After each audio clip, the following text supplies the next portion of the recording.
Halo teman-teman, berjumpa lagi dengan saya Latifianto. Selamat datang di channel ini, sebuah channel yang akan selalu membahas, menyajikan kajian perkembangan terbaru dunia sepak bola, utamanya sepak bola nasional yaitu Timnas Indonesia. Jadi secara sederhana, segala hal yang berkaitan dengan Timnas Indonesia, mulai dari pemain hingga kemudian schedule, putaran ketiga kualifikasi Piala Dunia, dan hal-hal yang lain akan selalu saya bahas di channel ini. Jadi bagi kalian yang berkenan, monggo silahkan klik tombol like-nya dan jangan lupa untuk subscribe terlebih dahulu. Jadi teman-teman sekalian, saya akan menyajikan diskusi atau kabar terbaru mengenai Timnas Indonesia yang kali ini beberapa hari yang lalu FIFA yang merupakan organisasi terbesar di dunia yang menangani sepak bola itu melayangkan pujian setinggi langit terhadap Timnas Indonesia yang mampu lolos ke putaran ketiga kualifikasi Piala Dunia.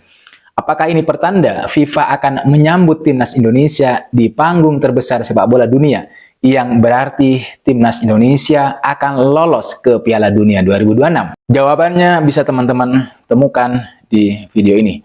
Jadi kalian tonton video ini sampai selesai. Dan saya berharap teman-teman nanti bisa memperoleh insight baru. Jadi teman-teman sekalian, FIFA sangat mengapresiasi pencapaian Timnas Indonesia setelah Timnas kita, Timnas Garuda, lolos ke putaran ketiga kualifikasi Piala Dunia Zona Asia 2026. Nah, penambahan peserta Piala Dunia yang awalnya terdiri dari 32 menjadi 48 tim itu membuka kesempatan baru bagi banyak negara. Dan salah satu negara yang berhasil memanfaatkan peluang ini itu adalah negara kita, yaitu Timnas Indonesia. Jadi Timnas Indonesia kemudian sukses masuk lolos ke ronde ketiga usai lolos sebagai peringkat kedua grup F. Ronde kedua atau putaran yang kedua. Ini sudah informasi umum ya teman-teman, yang teman-teman bisa cek di mana-mana, yaitu Timnas Indonesia yang lolos ke putaran ketiga setelah berhasil memperoleh 10 poin berkat 3 kemenangan, kemudian 2 kali kalah dan 1 kali imbang.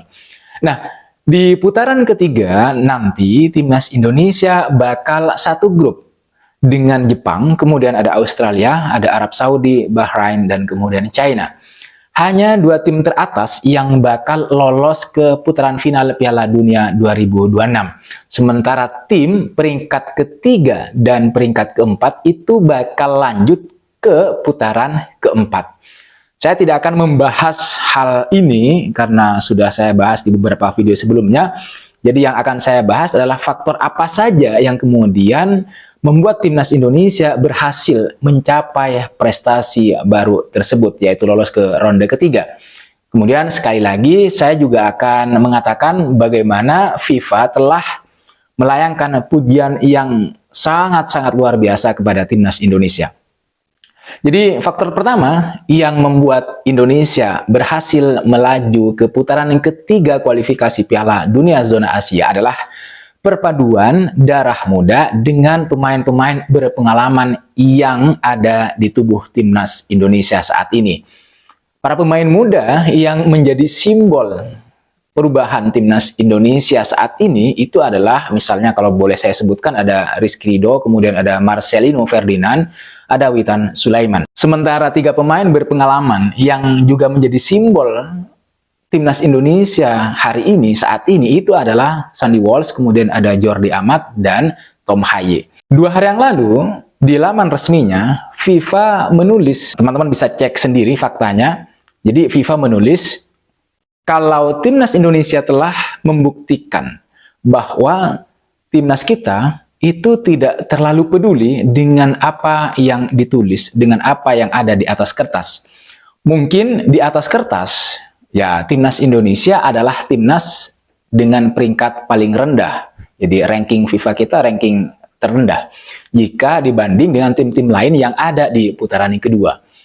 Tapi meskipun begitu teman-teman, Timnas Indonesia kemudian ternyata yang mengejutkan mampu mengalahkan Vietnam yang ranking FIFA-nya lebih tinggi daripada timnas kita.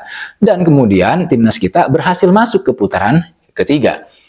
Atas keberhasilan tersebut, menurut FIFA, skuad Garuda itu memiliki perpaduan yang unik antara pemain muda dengan pemain berpengalaman.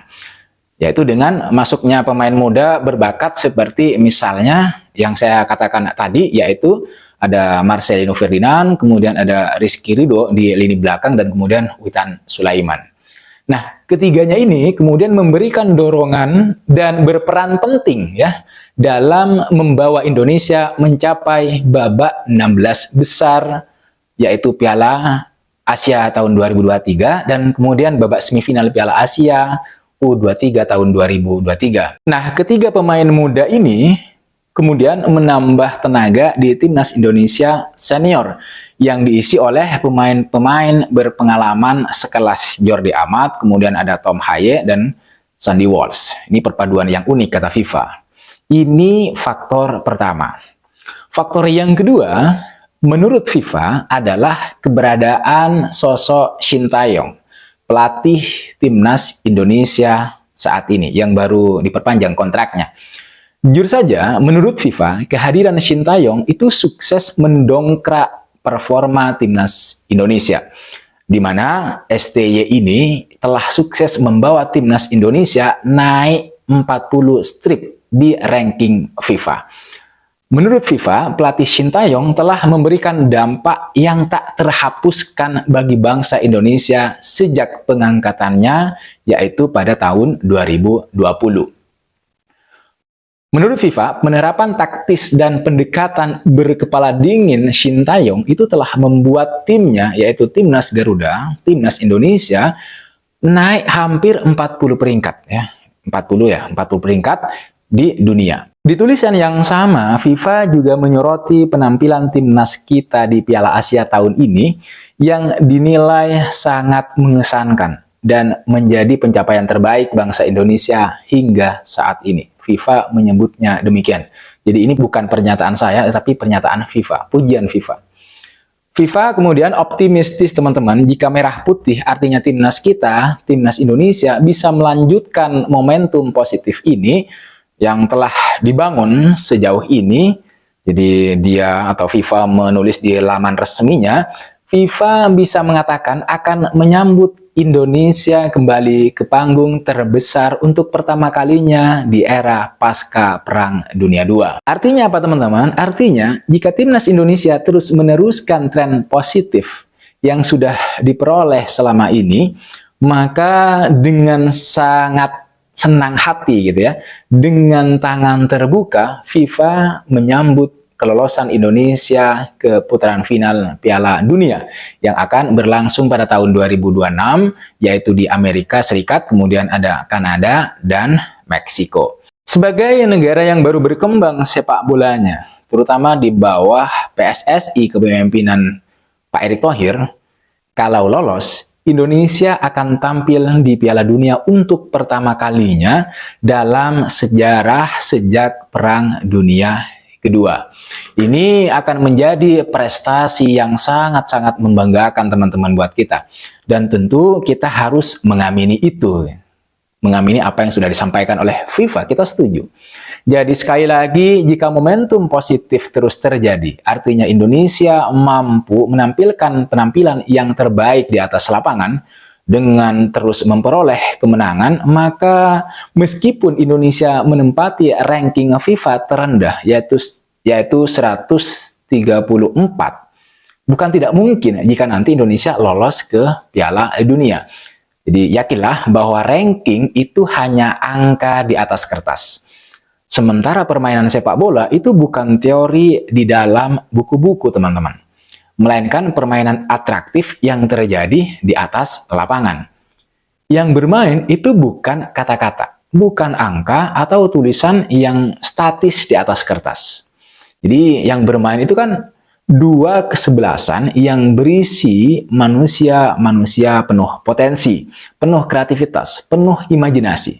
Sehingga dengan kemampuan bawaan seperti ini, bukan tidak mungkin jika kemudian timnas Indonesia mampu membuat kejutan, mampu membuat permainan yang atraktif, mampu menampilkan permainan terbaik yang tidak ditunjukkan oleh angka ranking di atas kertas, angka ranking FIFA Timnas Indonesia itu memang 133 atau 134. Tapi angka itu statis, teman-teman, tidak bisa bergerak, tidak bisa mengembangkan dirinya sendiri. Nah, angka itu hanyalah angka yang tidak memiliki ruh untuk kemudian berkembang. Sementara para pemain yang bermain di atas lapangan itu adalah makhluk hidup, manusia, dinamis gitu ya. Jadi bukan angka atau benda mati yang tidak memiliki jiwa dan pikiran. Pemain kita, pemain Timnas Indonesia adalah manusia-manusia dinamis. Yang oleh Tuhan mereka tidak hanya dianugerahi anima vegetativa, anima sensitiva, tetapi juga anima intellectiva. Anima intelektiva inilah yang kemudian mampu membuat para pemain timnas kita, timnas Indonesia, itu bisa mengerahkan pikiran di atas lapangan. Jadi menggunakan kreativitas pikiran dan imajinasinya untuk kemudian meng-create permainan terbaik, yaitu permainan yang enak ditonton. Tetapi bukan hanya permainan yang enak ditonton, tetapi juga permainan yang nantinya di akhir itu akan membawa kita pada kemenangan. Jadi itulah teman-teman pujian setinggi langit yang disampaikan oleh FIFA terhadap timnas kita, yaitu timnas Indonesia. FIFA saja yakin gitu ya bahwa timnas kita akan lolos ke Piala Dunia 2026 jika Indonesia terus melanjutkan tren positif yang telah dilakukan selama ini, terutama di putaran yang kedua. Maka sudah sepatutnya lah kita juga optimis. Kita yakin bahwa timnas Indonesia akan lolos ke Piala Dunia 2026. Tetapi ya tadi teman-teman, dengan catatan bahwa timnas Indonesia harus terus mengupgrade diri, menaikkan skill, memperkuat mental, dan terus menambal sulam kekurangan-kekurangan yang ada pada tubuh timnas Indonesia. Terutama yang perlu menjadi catatan besar adalah di lini depan. Pertarungan terbuka antar tim itu akan dimulai pada September mendatang tahun ini. Dan timnas Indonesia sudah harus bersiap untuk itu. Tidak ada target lain atau target kedua selain lolos ke Piala Dunia 2026. Kita optimistis, kita bisa, kita optimistis, kita lolos. Baiklah teman-teman, itu saja yang bisa saya bahas, yang bisa saya sampaikan di video kali ini. Terima kasih sudah menonton video ini sampai selesai. Dan sebelum saya akhiri video ini, saya ucapkan terima kasih buat teman-teman yang sudah subscribe, yang sudah memberikan komentar-komentar positifnya, dan kemudian menyukai video-video yang saya unggah di channel ini. Sekali lagi, jangan lupa like, komen, dan subscribe. I'll see you on the next video.